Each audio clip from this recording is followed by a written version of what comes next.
अस्सलाम वालेकुम। इसमें हम आज की वीडियो में बात करेंगे, जैसे हमने लास्ट वीडियो में बात की है कि लीडरशिप के ऊपर, हम लीडरशिप एंड टीम मैनेजमेंट पे बात की है और हमने कहा है कि लीडरशिप में टास्क एंड रिलेशनशिप का आपस में बैलेंस कैसे मेंटेन करेंगे। इस वीडियो में हम बात करेंगे कि टास्क रिलेशनशिप का मतलब क्या होता है, रिलेशनशिप बिहेवियर का मतलब क्या होता है और इसको हम कैसे एक्सप्लेन कर सकते हैं। इससे पहले कि हम इसके ऊपर डिस्कशन करें, आप सबसे रिक्वेस्ट है कि आप हमारी इस वीडियो को लाइक भी कीजिएगा, उसके साथ हमारे चैनल को सब्सक्राइब भी कीजिएगा, ताकि जो भी हमारी अपडेटेड वीडियोस हों उसकी अपडेट्स आप तक आएँ। ओके, इसमें अब हमने जो लास्ट में हमने ये डिस्कशन क्वेश्चंस की बात की, अब हम इसमें हम पर्सनल स्टाइल तक हम डिस्कशन कर चुके हुए हैं कि जो हमारा पर्सनल स्टाइल क्या है, कि आप टास्क पे फोकस कर रहे हैं या रिलेशनशिप पे फोकस कर रहे हैं। अब हम इन दोनों स्टाइल्स को अंडरस्टैंड करने की कोशिश करेंगे कि जब हम बात करते हैं टास्क ओरिएंटेड स्टाइल तो इसका मतलब क्या है, और जब हम बात करते हैं रिलेशनशिप ओरिएंटेड स्टाइल तो उसका मतलब क्या है। तो first of all let's talk about task oriented style. Task oriented people कौन होते हैं, हम कैसे ये जज कर सकते हैं कि हमारा स्टाइल क्या है, क्या हम टास्क ओरिएंटेड हैं या हम लीडरशिप ओरिएंटेड हैं। So let's have a discussion on that. A task oriented people are goal oriented. तो जो टास्क पीपल ओरिएंटेड लोग होते हैं, इनकी जो फर्स्ट कैरेक्टरिस्टिक है वो ये है कि वो गोल ओरिएंटेड होते हैं। वो अपने गोल के ऊपर फोकस कर रहे होते हैं। दे वांट टू अचीव, वो अचीव करना चाहते हैं, वो किसी चीज को कंप्लीट करना चाहते हैं। Their work is where they find meaning and they like things such as to do list, calendars and daily planners. ये वो लोग होते हैं जिनको अपने हर काम के अंदर कोई ना कोई मीनिंग नजर आता है। उनको वो अपना काम मीनिंगफुल लगता है, उनको अपना काम यूजफुल लगता है। और सबसे बड़ी जो आइडेंटिफिकेशन या कैरेक्टरिस्टिक है वो ये है कि वो क्या करते हैं, वो अपनी टू डू लिस्ट कंप्लीट कर मेंटेन करते हैं कि मैंने कौन कौन से टास्क कंप्लीट करने हैं आज के लिए या इस वीक के लिए। वो कैलेंडर्स बनाते हैं अपने। आप में मोस्टली लोगों की टेबल्स पे कैलेंडर्स देखे होंगे। वो टेबल कैलेंडर्स जो स्मॉल आते हैं वो भी हो सकते हैं, वो बड़े कैलेंडर्स भी हो सकते हैं। उसको उन्होंने डिफरेंट डेट वाइज कुछ चीज़ें रिकॉर्ड की हुई होती हैं। या वो डेली प्लानर्स भी बनाते हैं कि मेरे डेली की एक्टिविटीज़ क्या हैं और मैंने डेली बेसिस पे कौन कौन सी एक्टिविटीज़ को कंप्लीट करना है। तो इस कैरेक्टरिस्टिक को जब मैं देख रहा था तो मुझे लगा कि जैसे मैं भी अपने ऑफिस में जाती, जो सबसे पहली जो चीज़ करता हूँ वो यही होती है कि मैं वो उस दिन के जो टास्क होते हैं वो लिख लेता हूँ कि जी ये टास्क मैंने आज कंप्लीट करने हैं। उसमें से जितने टास्क जो है वो हमारे कंप्लीट हो जाते हैं तो मैं साथ साथ उनको क्रॉस करता जाता हूँ, और डे एंड पे मैं देख लेता हूँ मेरे कौन कौन से टास्क बच गए, और उनको जो है वो नेक्स्ट डे के टास्क के लिए जो है वो मैं उनको लिख लेता हूँ कि ये मेरे जो है वो नेक्स्ट डे के टास्क हैं। और फिर जब नेक्स्ट डे पे वापस आता हूँ तो उसके साथ ही मैं देखता हूँ कि जी मेरे जो है ना वो कौन कौन से टास्क नेक्स्ट डे के लिए हैं। तो इस तरह से मेरे पास एक लिस्ट कंपाइल होती रहती है कि मेरे आज के टास्क क्या हैं, जितने कंप्लीट हो गए मैंने वो उसमें से निकाल दिए। जो बाकी बच के टास्क जो कंप्लीट नहीं हो सके वो मैंने आगे कैरी फॉरवर्ड कर दिए नेक्स्ट डे के लिए जो है। तो reaching a goal is a positive expression of who they are. उनके लिए किसी चीज़ को अचीव करना, किसी गोल को कंप्लीट करना जो है वो एक पॉजिटिव एक्सप्रेशन होती है कि वो क्या है। मीन्स वो जब भी किसी चीज़ को अचीव करते हैं, किसी गोल को अचीव करते हैं, तो वो ये समझते हैं कि ये उनकी एक अचीवमेंट है, ये उनकी एक ट्रेट है उनकी। Their inbox is never empty. उनका इनबॉक्स कभी भी खाली नहीं होता। और यहाँ पे इनबॉक्स से मतलब हमारा जो है वो जस्ट कोई मैसेजेस, एसएमएस, व्हाट्सएप या ईमेल्स नहीं है। मीन्स उनके ब्रेन में कोई ना कोई चीज़ आती रहती है, उनके कोई ना कोई आइडियाज आ रहे होते हैं कि मैंने कौन कौन सी चीज़ें परफॉर्म करनी है, मैंने क्या करना है। On vacations they try to see and do as much as they possibly can. तो जब छुट्टी होती है तो वो कोशिश करते हैं कि जितनी ज़्यादा से ज़्यादा चीज़ें वो कंप्लीट कर सकते हैं, जितने ज़्यादा से ज़्यादा वो काम कर सकते हैं उसको देखते हैं। देन नेक्स्ट अगर हम इसके ऊपर फर्दर बात करें, so in all avenues of their lifes they find meaning in doing. जिंदगी के हर शोबे में, किसी भी एक्टिविटी में जब भी वो कोई काम करते हैं तो उनको उसमें मीनिंग नजर आता है, उनको उसमें मतलब नजर आता है कि ये काम करने का कोई मतलब है, इसकी कोई इंपॉर्टेंस है। एग्जाम्पल्स, अब इसमें हमारे पास इसकी एग्जाम्पल्स जो है वो क्या क्या हो सकती हैं, फिर हमने डिफरेंट एग्जाम्पल्स में लिए। For example, those who use colour codes in their daily planners, कुछ लोग अपने डेली प्लान बनाते हुए कुछ कलर्स डिफरेंट यूज कर लेते हैं। who have sticky notes in every room of their house, हम लोग अपने ऑफिस में रूम पे स्टिकी नोट्स जो छोटी छोटी चिट्स यूज कर रहे होते हैं जिसको हम ये लिख के लगा देते हैं। हम क्या करते हैं, हम अपने लैपटॉप पे या जो यूनिवर्सिटी की तरफ से सिस्टम मिला होता है, हम उसके ऊपर जो है ना वो एक स्टिक लगा देते हैं, स्टिकिंग नोट जो है कि जी आज के ये काम करने वाले हैं। और who by 10 a.m. on Saturday morning have washed the car, तो छुट्टी वाले दिन हॉलीडे पे सुबह 10 बजे उठ के गाड़ी को धो रहे होते हैं, done the laundry and clean the apartment, तो वो डिफरेंट कोई ना कोई एक्टिविटी परफॉर्म कर रहे होते हैं। Task oriented people are also likely to make a list for everything, उनको हर चीज की लिस्ट चाहिए, लिखे बगैर जो है वो कोई भी चीज जो है वो नहीं करते, उन्होंने हर चीज की एक डिटेल बनानी है, उसको लिखना है। From grocery shopping to the series of repetition in their weight lifting workout, उनको ग्रोसरी शॉपिंग से लेके अपनी वेट लिफ्टिंग तक हर चीज की उनको लिस्ट चाहिए होगी। जब तक कोई चीज लिखी नहीं जाएगी, प्लान नहीं की जाएगी, उनको वो चीज ठीक नहीं लगती है। So common to all of these people is their interest in achieving the goal and accomplishing the work. तो इनमें से बहुत सारे लोगों के लिए जो है, जो एक चीज कॉमन है इनके लिए, वो उनका इंटरेस्ट है। किस चीज में इंटरेस्ट है? For achieving the goal and accomplishing the work, उनके लिए सबके लिए कॉमन चीज होती है कि उनका इंटरेस्ट, उनका पैशन किसी गोल को अचीव करने के लिए, अपने काम को कंप्लीट करने के लिए। ये हमारे पास डिफरेंट करेक्टरिस्टिक्स हैं जिससे हम ये देख सकते हैं कि हम या कोई लीडर जो है वो टास्क ओरिएंटेड है या नहीं, तो हम इन चीज़ों से जो है वो उनको आइडेंटिफाई कर सकते हैं। अब इसके बाद कि जब हमने ये डिस्कशन कर ली कि what is task oriented, now let's talk about the second parameter, second thing, that is relationship oriented. अब हम इस चीज़ को देखेंगे कि रिलेशनशिप ओरिएंटेड लोग कौन से होते हैं, हम कैसे ये आइडेंटिफाई कर सकते हैं कि ये हम रिलेशनशिप ओरिएंटेड हैं या ये बंदा जो है वो रिलेशनशिप ओरिएंटेड है, ये लीडर या मैनेजर जो है वो रिलेशनशिप ओरिएंटेड है। तो ये जब हम डिस्कशन करेंगे, अगेन वेरी इंटरेस्टिंग डिस्कशन, इसमें भी हमें आइडिया हो रहा है कि यार ये चीज़ हम करते हैं या नहीं करते। तो these people are not as goal directed, ये लोग गोल डायरेक्टेड नहीं होते, इनका गोल्स के ऊपर फोकस नहीं होता। Relationship oriented people finds meaning in being rather than in doing। जो रिलेशनशिप ओरिएंटेड लोग होते हैं इनको जो मीनिंग नजर आता है, या मीन जो यहाँ पे मीनिंग का जो मतलब है ना, वो हम इंपॉर्टेंस के लिए ले रहे हैं, इंटरेस्ट के लिए लेंगे। इनका इंटरेस्ट किस चीज में होता है? इनको ये ज्यादा बेहतर लगता है कि कहीं पे रहें, लोगों के साथ रहें, लोगों के साथ कनेक्टेड रहें, बजाय इसके कि कोई काम करें। इनको करने की बजाय, यानी कि कोई टास्क परफॉर्म करने की बजाय, इनको लोगों के साथ रहने में, लोगों के साथ डिस्कशन में, लोगों के पास रहने में ज्यादा इंटरेस्ट लगता है। Instead of seeking out task, relationship oriented people want to connect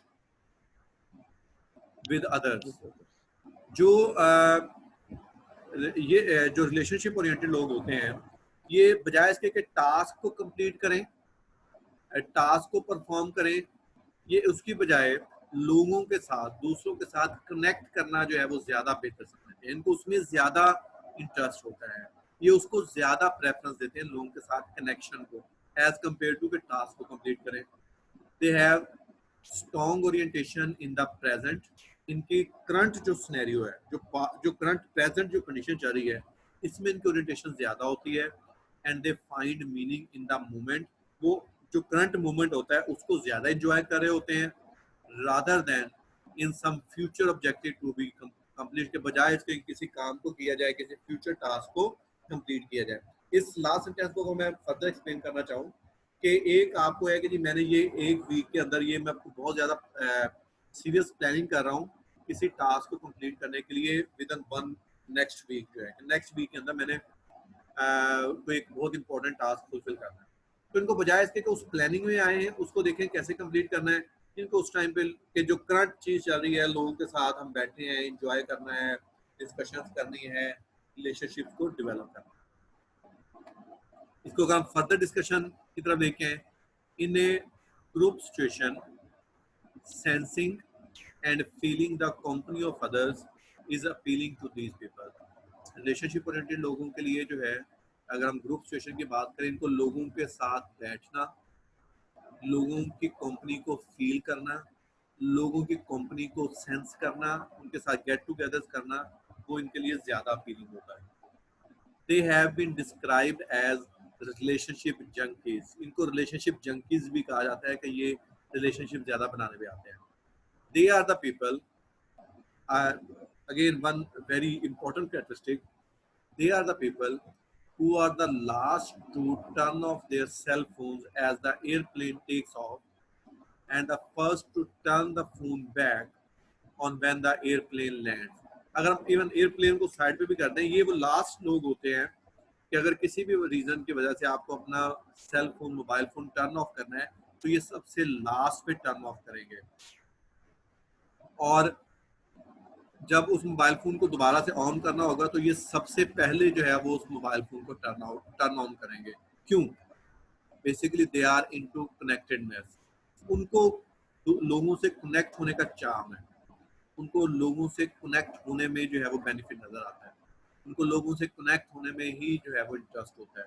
तो ये कोशिश करते हैं कि अगर डिस्कनेक्ट होना है तो सबसे लास्ट पे डिस्कनेक्ट हुआ जाए, और जब कनेक्ट होने की दोबारा से बारी आएगी तो सबसे पहले कनेक्ट हो। इसको आप अपनी मीटिंग्स का भी देख सकते हैं। कुछ लोग जो है वो सपोज किसी मीटिंग के लिए जा रहे होंगे तो शायद वो ऑफिस से निकलते हुए जो है अपने मोबाइल फोन को साइलेंट कर लें या स्विच ऑफ कर लें।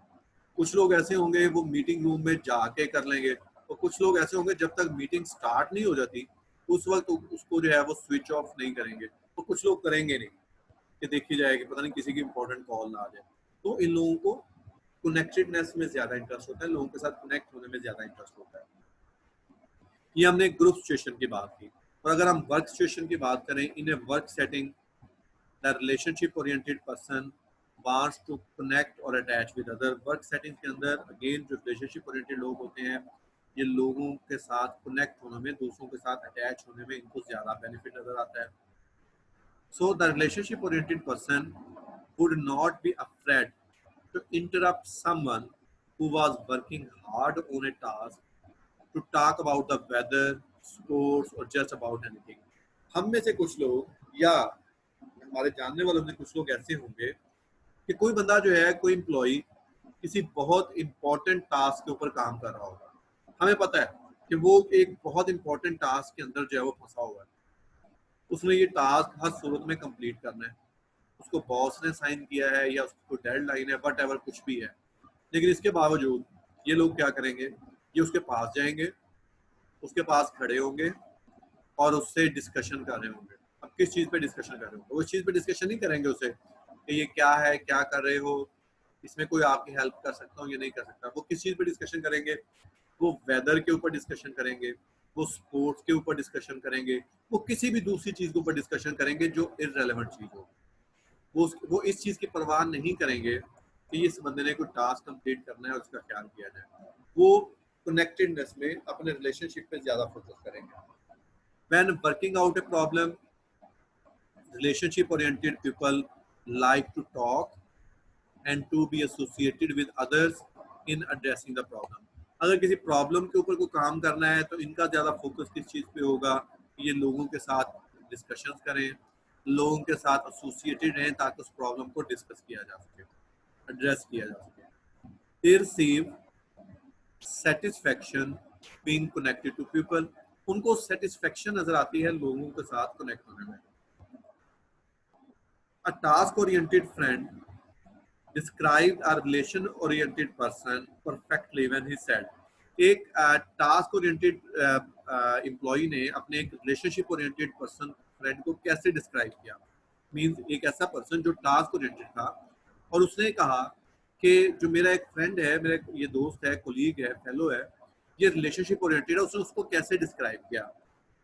He is the kind of person who stands and talks to you, ये एक ऐसा आदमी है, ये एक ऐसा पर्सन है जो आपके पास खड़ा होगा, आपसे बातें करेगा, coffee mug in the hand, जब उसने कोई कॉफी या चाय का कप पकड़ा हुआ होगा, when you are trying to do something, जब आप कोई काम करने की कोशिश कर रहे हैं, वो कुछ भी हो सकता है, लाइक मो द लॉन, आप लॉन के अंदर काम कर रहे हैं, आप अपनी बोर्ड को कवर करने की कोशिश कर रहे हैं, आप जो है वो कोई टास्क परफॉर्म करने की कोशिश कर रहे हैं, आप कोई ऑफिशियल चीज कंप्लीट करने की कोशिश कर रहे हैं, तो वो आपके पास चाय का कप उठा के कॉफी का मग लेके आ जाएंगे और आपसे डिस्कशन स्टार्ट कर देंगे, इस चीज को देखे बगैर कि आप कोई काम कर रहे हैं। The meaning in doing is just not Paramount in the relationship oriented person style. तो जो रिलेशनशिप ओरिएंटेड लोग होते हैं, डूइंग काम करना उनके लिए इतना ज्यादा इंपॉर्टेंट नहीं होता। अब अगर हम बात करें focusing on task and relationship, तो हमने टास्क रिलेशनशिप टास्क बिहेवियर की भी बात की, हमने रिलेशनशिप बिहेवियर की भी बात की। तो अब अगर हम इसके ऊपर फोकस करें तो अब इनके कैसे दोनों को कैसे अब इनका रिलेशनशिप क्या होगा। दीज स्टाइल्स इम्पैक्ट लीडरशिप, आपका टास्क का स्टाइल है या रिलेशनशिप का स्टाइल है, ये दोनों स्टाइल आपके लीडरशिप को इम्पैक्ट करते हैं। कैसे? Mostly leadership falls in the middle of the continuum between task and relationship orientation. हमने ये जो अगर आप फिगर 4.1 को देखें तो हमने ये टास्क एंड रिलेशनशिप कंटिन्यूम बनाया है। इसमें इस साइड पे, इस एक्सट्रीम पे टास्क ओरिएंटेड पीपल है, इस साइड पे रिलेशनशिप ओरिएंटेड पीपल हैं। तो यहाँ इस साइड पे वो लोग आते हैं जो टास्क ओरिएंटेड हैं, जो टास्क की कंप्लीशन पे सिर्फ फोकस करते हैं। इस साइड पे वो लोग आते हैं जो सिर्फ रिलेशनशिप पे फोकस करते हैं। तो हमने जैसे पहले कहा था, इसके अंदर आपको बैलेंस रखना है। तो जो आपके पास वो लीडर सबसे ज्यादा सक्सेसफुल होगा जो इस पॉइंट पे फोकस करेगा, जो इस मिड रेंज पे फोकस करेगा, इस पे एम्फासाइज करेगा। ये क्या है? ये आपका मिड रेंज है, ये परफेक्ट बैलेंस है। आपको अपने टास्क को भी उतनी ही इंपॉर्टेंस देनी है और आपको अपने रिलेशनशिप को भी उतनी ही इंपॉर्टेंस देनी है। तो जितना आप इस मिड रेंज के करीब होंगे या मिड रेंज में होंगे, उतने ज्यादा आप सक्सेसफुल लीडर होंगे। और जितना आप इस मिड रेंज से डिविएट करेंगे, उतने आपकी सक्सेसफुल होने के चांसेस कम होते जाएंगे या आपकी सक्सेस उतनी जो है वो कम होती जाएगी। So as discussed at the beginning of the chapter, good leaders understand the work that needs to be done. अच्छे leaders को ये पता होता है कौन सा काम करना है, किस तरह से करना है, as well as the need to understand the people who will do it. और उस तरह से उनको ये भी पता होता है कि जिन लोगों ने इसको करना है वो उनको भी अंडरस्टैंड करते हैं। मीन्स आपने अपने वर्क को भी अंडरस्टैंड करना है, उसके साथ साथ जो है वो आपने अपने लोगों को भी अंडरस्टैंड करना है जिन्होंने उस काम को परफॉर्म करना है। The process of doing leadership requires that leaders attend to both task and relationship. जो डूइंग प्रोसेस है या लीडरशिप को, जो लीडरशिप का प्रोसेस है, वो इस चीज पे फोकस करता है कि आप दोनों, आप जो है वो दोनों चीजों को जो है वो अटेंड करें। आप अपने टास्क को भी अटेंड करें, आप अपने टास्क को भी कंप्लीट करें और उसके साथ साथ जो है वो आप अपने रिलेशनशिप को भी कंप्लीट करें, उसको भी वेटेज दें।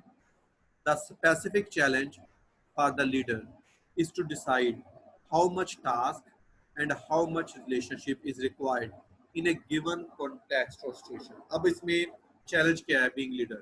Being leader आपका चैलेंज ये है कि आपने ये डिसाइड करना है कि अगर आपके पास कोई सिचुएशन आई है, आपके पास कोई सिनेरियो आया है, उस सिनेरियो के अंदर आपको कितना ज्यादा जो है टास्क पे फोकस करना है और कितना ज्यादा जो है आपको रिलेशनशिप पे फोकस करना है। उसके रीजन ये है कि हर सिचुएशन की डिमांड थोड़ी सी डिफरेंट हो सकती है। सम टाइम आपको टास्क पे ज्यादा फोकस करना पड़ेगा और उसके साथ साथ कुछ फोकस रिलेशनशिप पे रखना पड़ेगा, और सम टाइम आपको शायद रिलेशनशिप पे फोकस ज्यादा करना पड़े, टास्क पे आप कम फोकस कर सकते हैं, और सम टाइम शायद दोनों को इक्वल वेटेज भी आपको जो है वो देनी पड़े। तो बीइंग लीडर इस चीज को हमें डिसाइड करना है कि हमने जो है वो किस चीज के ऊपर जो है वो फोकस करना है। तो ये हमारी आज की डिस्कशन थी जिसके ऊपर हमने डिस्कस किया कि लीडरशिप, टास्क एंड रिलेशनशिप को देखा, टास्क लीडरशिप क्या है, रिलेशनशिप लीडरशिप क्या है, और इन दोनों के दरमियान हमें बैलेंस जो है वो किस तरह से जो है वो मेंटेन करना है।